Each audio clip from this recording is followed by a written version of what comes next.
오늘은 교회론 중에서 6째 시간으로 지역교회 의식, 침례와 주의 만찬인데 내용 자체는 우리가 다 아는 내용일 수 있지만 이 과정 중에 있으니까 살펴보고 또 우리가 놓친 것이 있는지 한번 살펴보려고 그래요.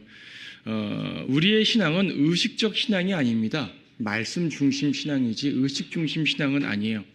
카톨릭이나 이교도들은 의식 중심 신앙이거든요. 우리는 의식 중심이 아니에요. 구약은 다소 의식 중심이었죠. 의식이 꽤 많았습니다. 희생제사, 정결례, 안식일, 세달, 명절들에도 명절 때마다 양이 바쳐지는 개수와 방식이 다르고 동물들이 다 달랐단 말이에요.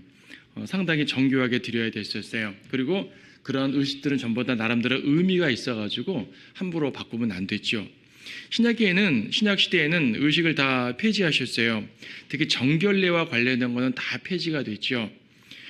예배는 사실 의식이라 말하면 안 되죠. 당연히 경배 드리는 거니까 예배 빼고 침례와 주의 만찬 두 가지만 신약교회의 의식이 됩니다. 이것도 침례는요, 사실은 한 번만 받으면 되는 거잖아요. 그래서 한 번만 받으면 되고 주의 만찬만 정기적으로 하는 거죠. 교회로서는 침례식을 정기적으로 하지만 받는 사람들은 한 번만 받으면 되는 거란 말입니다. 거짓교회, 카톨릭은 7개의 의식이 있잖아요. 미사가 있고 영세가 있고 견진, 고해, 혼인, 결혼도 성사예요. 성사, 거룩한 의식이에요. 병자 성사, 다양한 서품, 사제되는 거 다양한 성사가 있는데 그 모든 것들 전부 다 버리고 오직 침례와 주의 만찬만 있습니다. 카톨릭에서 종교개혁한 루터가 7가지를 다 빼버리고 2개 침례와 만찬만 놔두고 나머지는 다 뺀다. 왜냐하면 침례와 만찬은 성경에 있는 거죠. 나머지는 성경에 없는 거다 했어요. 물론 루터가 이렇게 2개만 남겨줬지만 루터가 행한 그 2가지도 아직 카톨릭적인 의식이 많이 남아있어서 완벽한 개혁은 되지 못했지만 그래도 어쨌든 간에 말씀 중심으로 하겠다고 했던 것은 종교개혁자들의 선한 올바른 노력이었었습니다. 그래서 이제 침례와 주의 만찬 볼 때 침례하는 것은 우리가 이미 알고 있듯이 구원받은 성도들이 공개적으로 내가 구원받았습니다 라는 것을 하나님과 성도들 앞에서 선한 양심으로 증거하는 행위입니다. 그래서 죄 씻는 게 아니란 얘기죠. 베드로전서 3장 21절이 신약시대 침례에 대한 가장 대표적인 구절인데 여기서도 있는 것처럼 죄를 씻는 것이 아니다. 그렇죠? 더러운 거를 정결케 하는 것이 아니다 라고 말씀을 하고 있죠. 물은 예수 그리스도의 부활하심으로 인하여 이제 우리를 구원하는 모형이니 물이 우리를 구원하는 것이 아니라 우리가 구원받은 것을 물로써 모형적으로 드러낸다는 것이죠. 그 침례라 이것은 육체의 더러움을 제거하는 것이 아니라 하나님을 향한 선한 양심의 응답이라 우리가 하나님 안에 선한 양심으로 응답하고 하나님과 성도들 앞에서 응답하는 거예요. 육체의 더러움을 제거하는 것이 아니라 세상에 세수하고 샤워하고 목욕하는 것은 육체의 더러움을 제거하는 거죠. 영적 제거가 아니라 물리적 제거일 뿐이에요. 그건 필요한 거죠. 위생상 필요한 거죠. 하지만 교회에서 행하는 이 침례라는 의식은 위생을 목적으로 하는 것이 아니잖아요. 위생을 목적으로 하는 게 아닌데 뭔가를 씻는데요. 뭘 씻는 거예요? 죄를 씻는다는 개념이란 말이에요. 이게 비성경적이라는 얘기죠. 사람들은 침례를 죄 씻는 의식으로 생각하는데 그것이 아니다.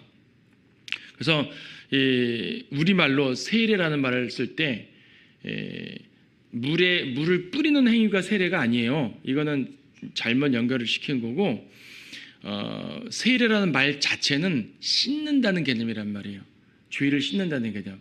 그러니까 물에 잠기면서도 세례라고 말하면 안 되는 거고 뿌리든 잠기든 씻는다는 개념을 갖게 되면 그 자체로 비성경적인 거죠. 죄를 씻는 게 아닌데. 그래서 침례라는 것은 이미 구원받은 사실을 공표하는 거기 때문에 물침례를 받기 전에 영적 침례가 선행됩니다. 영적 침례, 다른 말로 성령 침례라고도 하는데 영적 침례는 로마서 6장에 잘 나와 있죠. 이것은 우리 다른 시간에도 살펴본 바지만 아마 여러분들이 성경 공부를 할 때 로마서 6장 아주 자주 보게 될 거예요.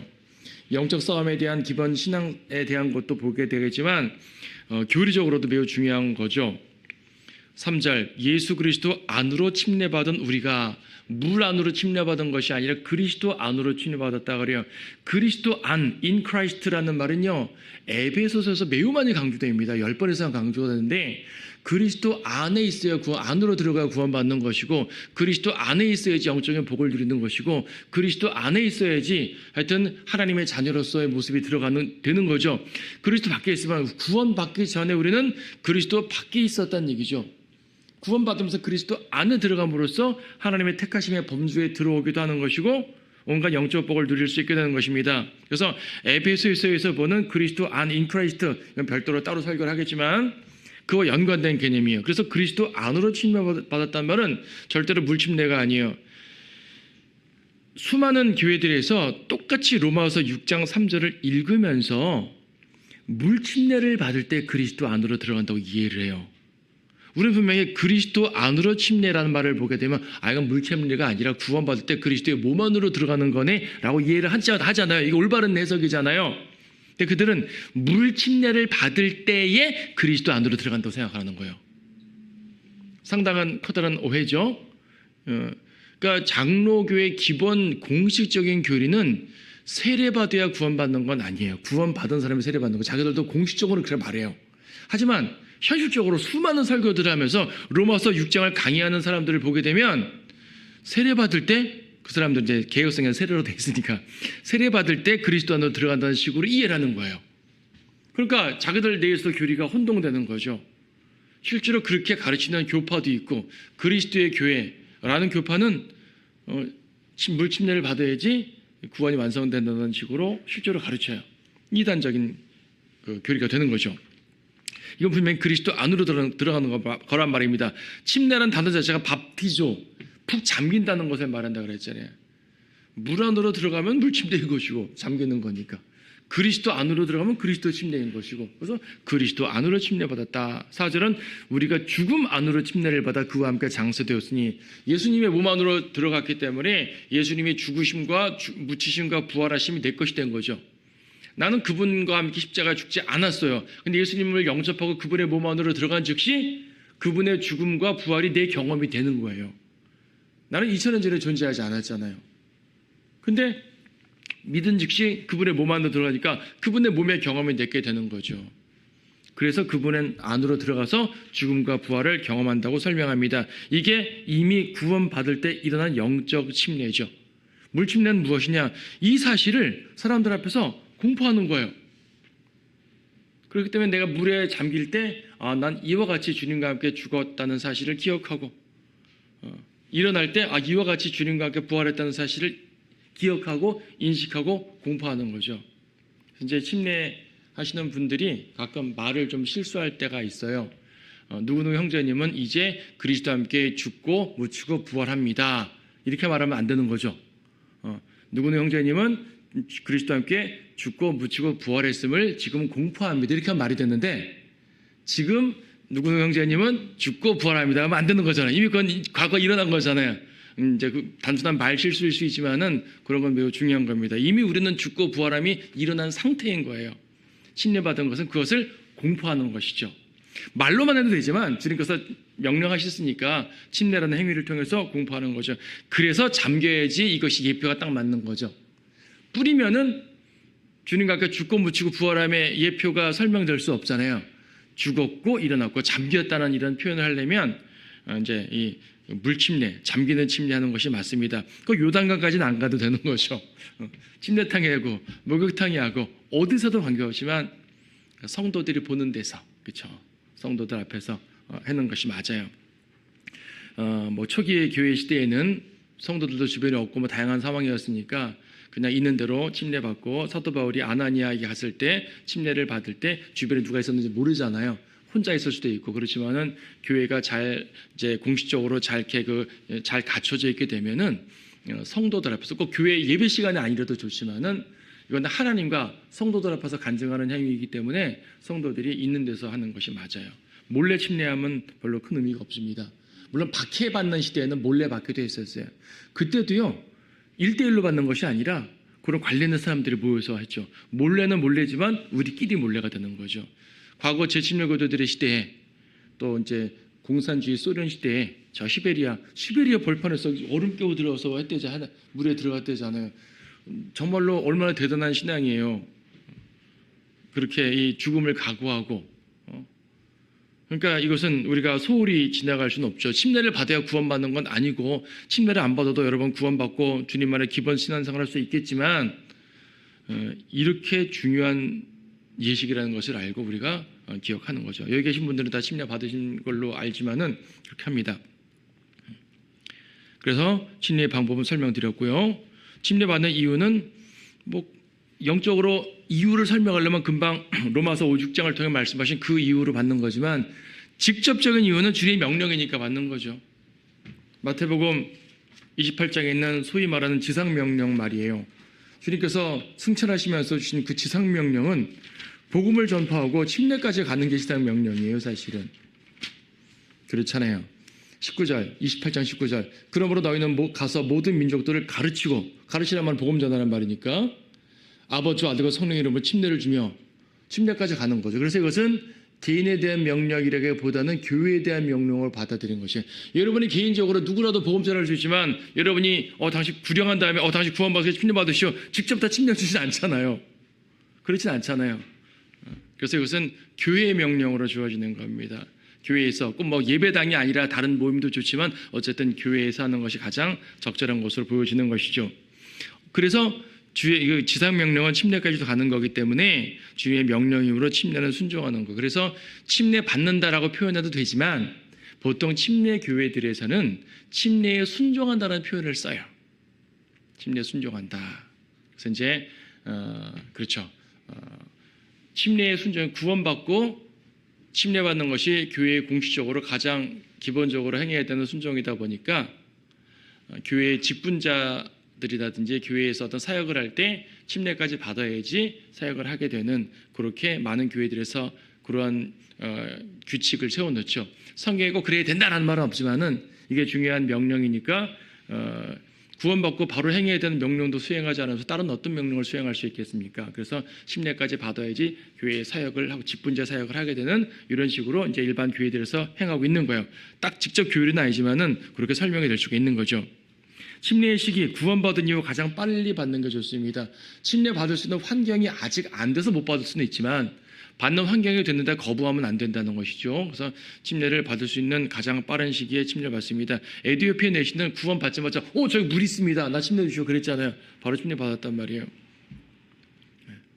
침례의 권위는 우리가 금방 마태복음 28장에 읽은 것처럼 아버지와 아들과 성령의 이름으로 침례를 줍니다.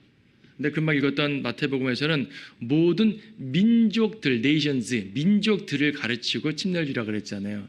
민족들은 유대인이에요, 이방인이에요? 이방인이죠. 유대인은 그냥 한 민족이에요. 근데 이방인들은 민족들이잖아요. 그래서 민족들이라는 단어와 성경에서요, 이방인들이라는 단어는 서로 교차할 수 있는 단어예요. 그래서 이방인들에게 주는 침례에서는 아버지, 아들, 성령의 개념이 들어가고요.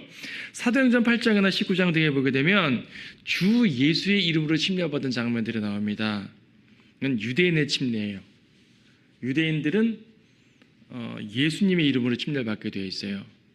그래서 어떤 교회들은 사도행전을 근거로 예수님의 이름으로 침례를 주는데 그거는 잘못된 거다. 침례는 이분은 이방인이니까, 이방인 교회니까 아버지와 아들과 성령의 이름으로 침례를 주는 것이고, 유대인들에게 예수의 이름으로 하는 것에 대한 이유는 아마도 그런 것 같습니다. 유대인들이 자기들의 왕 예수님을 죽였잖아요. 거기에 대한 책임이 있는 거여서 우리가 죽인 예수님 바로 그분이 우리의 왕이십니다. 예수 그리스도를 고백하는 부분을 더 강조하는 거죠. 실제적으로요, 우리가 이방인들이 복음 전도에서 예수님 믿게 하는 것은 우리는 자연스럽게 복음을 전해서 십자가 복음 전해서 예수님 믿게 하잖아요. 근데 유대인들에게 예수라는 그 복음을 전파할 때 말입니다, 기본적으로 거부감 드는 이름이에요. 왜냐하면 그들은 예수라는 이 분을 메시아도 아닌데 메시아인 척한 잘못된 사람으로 알고 있잖아요. 그들에게 예수의 이름은요, 항상 거절된 이름입니다. 우리 이방인들은 굳이 거절이고 말고 없이 신경 안 쓰는 사람들이다 보니 예수님이 전하게 되면 그렇군요, 믿으면 받아들이고 뭐 거절할 수도 있지만 이런 상황인데, 유대인들에게 예수라는 이름은 이미 거절된 상태의 이름인 거예요. 그래서 그들에게 예수의 이름으로라고 권하는 것은 너희가 거절하는 그 부분을 확실하게 깨우치라는 얘기죠. 그래서 사도행전에서 유대인들을 다룰 때는 예수의 이름, 주 예수의 이름이라는 말이 강조가 되는 듯합니다. 하지만 교회에게 주어지는 마태복음 28장처럼 이방인 교회가 주어지는 기본적인 명령은 아버지, 아들, 성령 이름으로니까 그렇게 합니다. 이 침례라는 용어, 아까 서두에 말씀드렸던 것처럼 세례라는 말은 어떤 경우도 쓰면 안 되는 거예요. 왜? 그건 죄를 씻는다는 말이기 때문에. 그래서 세례라는 말은 우리가 사람들 오해하잖아요. 침례는 물 잠기는 거, 세례는 뿌리는 거. 이건 잘못된 구분이에요. 그 구분 자체가 논리적으로 안 맞는 구분이고, 영어로 밥티즘 하게 되면은 그 사람들은 뿌리든 잠기든 다 밥티즘이라고 말해요. 우리는 그냥 물 뿌리는 걸 세례라고 표현하지만 영어 쓰는 사람들은 밥티즘 내에서 뿌리는 밥티즘, 잠기는 밥티즘 이렇게 말하거든요. 그래서 세례라는 말 자체는 없어요. 불가능한 말인 것이에요. 그래서 일단 용어부터 고쳐야 된다는 것을 우리는 알게 되고요. 당연히 잠겨야죠. 뿌리는 걸로 설명이 안 됩니다. 이 뿌리는 일을 하게 되는 역사적인 이유가 아기들을 물에 잠그는 것이 불편하다 보니까 뿌리게 된 거예요. 그리고 이교도에서부터 아기들을 자기 신에게 바치는 그러한 예식을 기독교로 가져오면서 이마에다 기름 붓고 하는 모습들을 따라오다 보니까 한 것이지, 유아 세례 자체도 성경에 없는 것이고, 근데 유아에다가 세례를 주려고 하다 보니까 죄 씻음의 교리를 집어내야 되겠고, 왜냐하면 아기 때 죽으면 지옥 갈 거라고 생각하니까, 성경은 그렇지 않은데 그들은 그렇게 생각하니까. 특히 옛날에는 유아 사망률이 높았잖아요. 오늘날은 유아 사망률은 높지 않지만 옛날에는 높았다 보니까 빨리 구원받게 하려고 죄를 씻게 하려고 하는 거죠. 이게 전부 다 세례는 죄 씻는 예식이라는 개념을 가지고 오다 보니까 그렇게 말하는 거죠. 침례에 대해 설명할 거 많지만 교회의 의식으로서의 침례를 말하다 보니까 교회에 맞는 부분만, 침례, 요한의 침례도 있고 많지만 그 부분은 오늘 다룰 필요가 없고요. 그건 다른 시간에 한번 다뤘었습니다. 주의 만찬은요, 주님의 1차적으로 주님의 죽음을 기억하는 의식입니다. 다른 의미도 설명할 수 있지만 가장 기본적인 의미는 주님의 죽음을 기억하는 거예요. 죽음을. 누가복음 22장 19절에 있는 것처럼 고린도전서 11장도 있지만요. 22장 11절에서 19절에서 뒷부분, 이것이 너희를 위하여 주는 나의 몸이니 이것을 향하여 나를 기억하라. 사도 바울도 이 부분을 가지고 고린도전서 11장에서 똑같은 말씀을 기록하고 있습니다. 주님의 죽으심을 기억하는 거예요. 주님의 죽으심을 기억한다고 할 때 어떻게 기억하는 것이냐? 주님 날 위해 죽으셨네. 감사하네. 얼마나 아프셨을까? 물론 당연히 그것도 미쳐. 나를 위해 죽으셨으니까 내가 그것 때문에 구원받았으니까 그걸 기억해야죠. 근데 고린도전서에서는 주님의 죽으심을 기억한다는 그 의미를 하나 더 의미를 집어넣었잖아요. 뭐죠? 전파하는 거라고. 고린도전서 11장에서는 기억한다고 말하면서 추가적 의미를 집어넣습니다.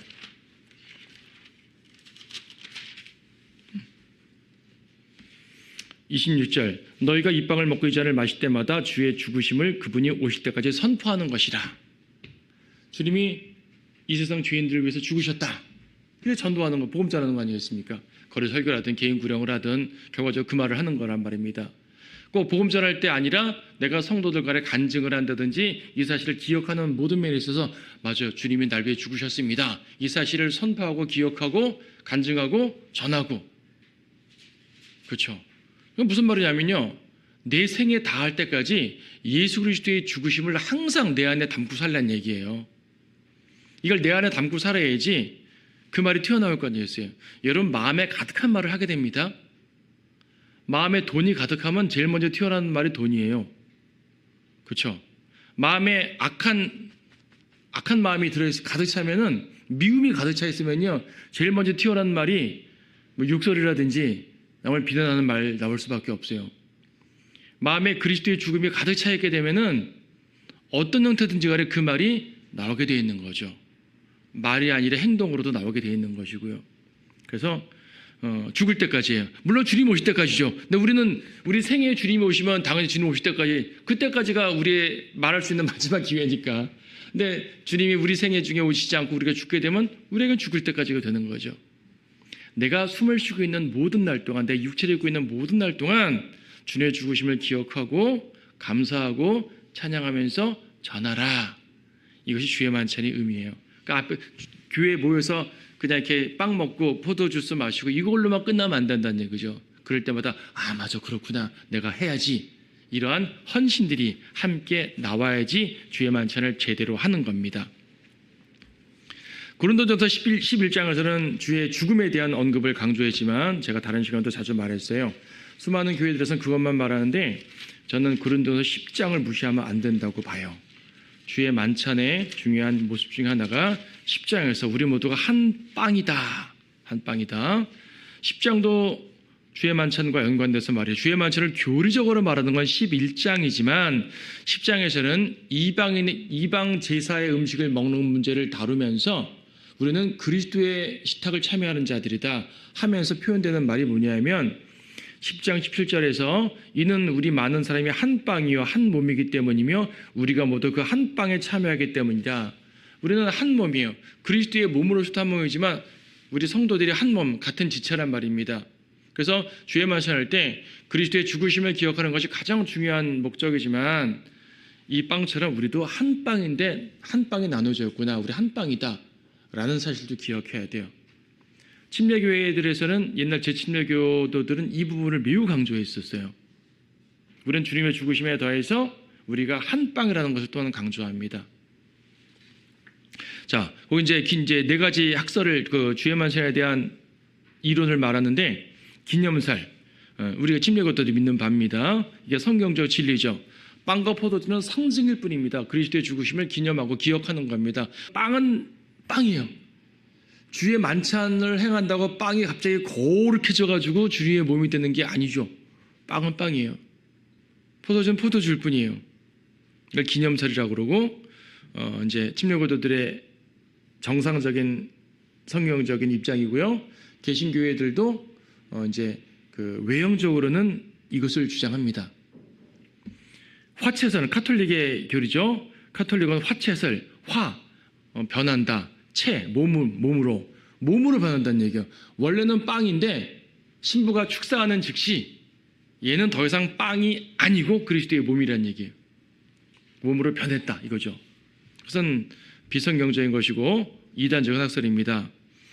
루터는 카톨릭에서는 벗어났지만 아직 다 벗어난 게 아니다 보니까 교리적 오류를 범합니다. 루터는 빵과 포도주는 빵과 포도주이지만 동시에 몸과 피다라고 말하죠. 이것은 빵임과 동시에 몸이다 이거예요. 빵임과 동시에 몸이다. 그러니까 루터는 양체 공존설이라 그래가지고 빵은 빵이 돼 거기에 몸이 임재해 있다 이거죠. 그래서 빵이기도 하고 몸이기도 하다. 그건 잘못된 이론입니다. 이거는 카톨릭의 화채설과 다를 바가 없는 거예요. 크게. 칼빈은 그렇게까지는 아니고 빵은 빵이다. 포도주는 포도주일 뿐이다. 근데 여기에 성령께서 임하신다. 그래서 영적 임재설이라 그래요. 루터는 이건 진짜 몸이고 카톨릭은 몸은 아니고 칼빈은 하지만은 영이 임했기 때문에 이 빵은 거룩한 빵이다 라고 생각을 하는 거예요. 그러니까 우리는 이 중에서 다른 건 다 거짓교리고요. 기념설 그러니까 주님의 몸과 피를 상징하는 것이지 이건 주님의 몸과 피가 아니다. 우리는 기억하는 것, 이걸 통해 기억하는 거다. 이게 가장 올바릅니다. 자, 주의 만찬에 참여의 자격, 구원받은 성도예요. 일반적으로 구원받고 침례를 받아야지 주의 만찬을 참여합니다. 대부분의 교회에서 그렇게 하는데 저희는 침례를 받지 않아도 구원만 받으면 주의 만찬을 참여하게 합니다. 성경을 아무리 보아도 침례까지 받아야 주의 만찬을 참여한다는 말은 보지 못했어요.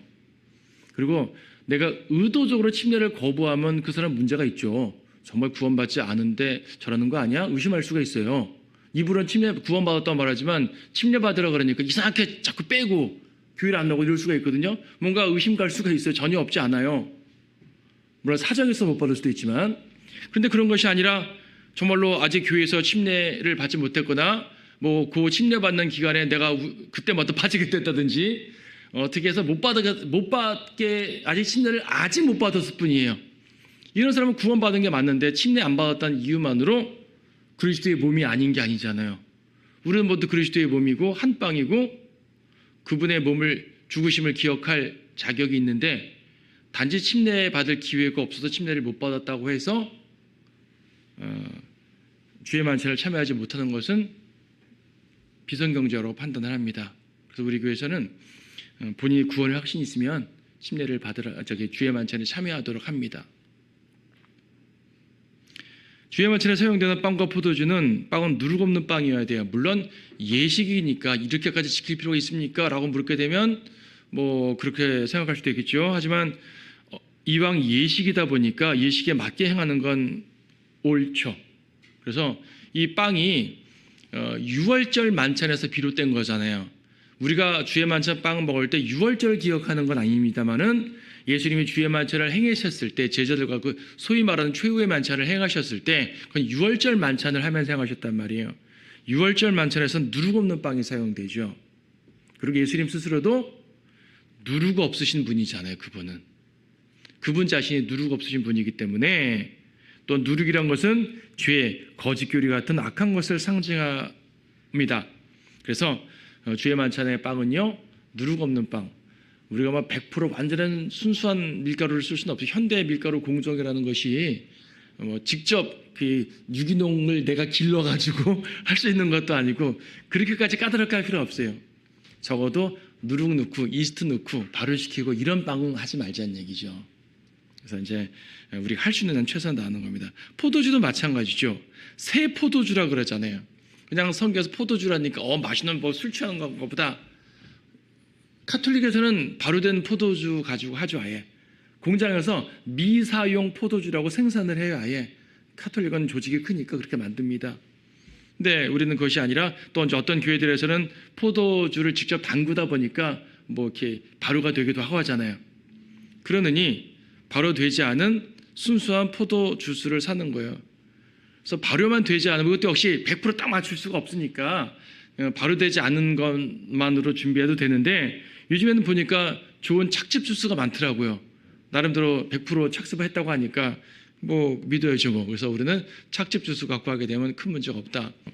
마태복음 26장 28절 보게 되면 이는 이것이 죄들을 사하심으로 인하여 많은 사람을 위해 흘리는 나의 새 언약의 피이기 때문이다. 그분의 이 피를 상징하는 이 포도즙은 새 언약의 피, 그리스도의 피를 상징하잖아요. 그리스도의 피는 순수한 피여야 돼요. 신명기 32장 14절에서는 소의 버터와 양의 젖과 어린 양들의 기름과 바산에서 기르는 순양들과 염소들과 기름진 밀가루를 먹으셨으며 광야에서 이렇게 먹으셨단 말이에요. 또 너는 포도의 순수한 피를 마시도다. 순수한 피란 말 나오죠. 예수님의 피를 상징하는 표현입니다. 그래서 예수님의 피는 순수한 피여야 되기 때문에 누룩 없는 발효되지 않은 포도주를 합니다. 그래서 포도주라고 표현은 하지만은 새 포도주, 즉 발효되지 않은 포도주, 그러니까 포도즙이 되겠죠. 그래서 그렇게 합니다. 그래서 발효되지 않은 포도즙과 누룩 없는 빵을 가지고 주의 만찬을 행하는 것이 가장 올바릅니다. 지역교회와 주의 만찬을 볼 때 이제 지역교회에서 주의 만찬을 행하게 될 텐데 결과적으로 얼마나 자주 해야 되는 것인가 정해지지 않았어요. 매주 해도 돼요. 사실은 매주 해도 되지만 매주 하라는 법도 없잖아요. 그리고 매주 하게 되면은요 카톨릭처럼 신비적인 기념을 가져올 수가 있어요. 실제로 제가 어떤 분도 교회를 개척해 나가면서 자기들은 주의 만찬을 매주 하니까 너무 좋더라. 주의 만찬 할 때마다 어떤 뭐 신비적 경험에 빠진다는 식이에요. 그게 카톨릭인 거예요. 그게 그럴 필요가 없는 거죠. 매주 해도 돼요. 하지 말란 말 아니에요. 1년에 한 번 해도 돼요. 관계없어요. 하지만 우리가 가장 적절하게 주님을 기억하려면은 한 달에 한 번 혹은 세 달에 한 번, 우리는 세 달에 한 번을 하고 있지만 뭐 한 달에 한 번도 관계는 없어요. 우리가 그분을 기억하면서 할 수 있는 그런 가장 적절한 것을 교회가 정하면 되는 겁니다. 한동안 코로나 시대에 있었잖아요. 코로나 시기에 사람들이 교회를 못 왔잖아요. 못 오고 이제 온라인으로 예배를 드렸어요. 그래서 주의 만찬을 온라인으로 하자라는 의견이 있었는데 제가 그 의견을 정중하게 거절을 했었어요. 그러면 주의 만찬이라는 것은 그리스도의 몸을 기억하는 거기도 하지만 성도들의 하나됨을 추구하는 거기도 한데 온라인으로 하게 되면 그것을 제대로 하기 어렵다. 우리가 사람이 많든 적든 모인 상태에서 행하는 것이 옳다. 10명이 모이면 10명대로 하고 20명 모이면 20명대로 하고 그때 참여하지 못하는 사람은 별도로 다른 방법을 갈구할 수도 있지만은 아예 온라인으로 각자 준비해서 하십시오. 보면서 화면 보면서 자 빵을 따릅시다. 빵을 찢읍시다. 이렇게 하게 되면 할 수 있는 사람도 있지만 할 수 없는 사람들이 훨씬 많고요. 그래서 그거는 예배는 어차피 영상으로 나가고 음성으로 나가는 거니까 예식과 관계없이 예배를 드릴 수가 있잖아요. 말씀을 들을 수가 있잖아요. 근데 예식은 함께 해야 되는 거잖아요.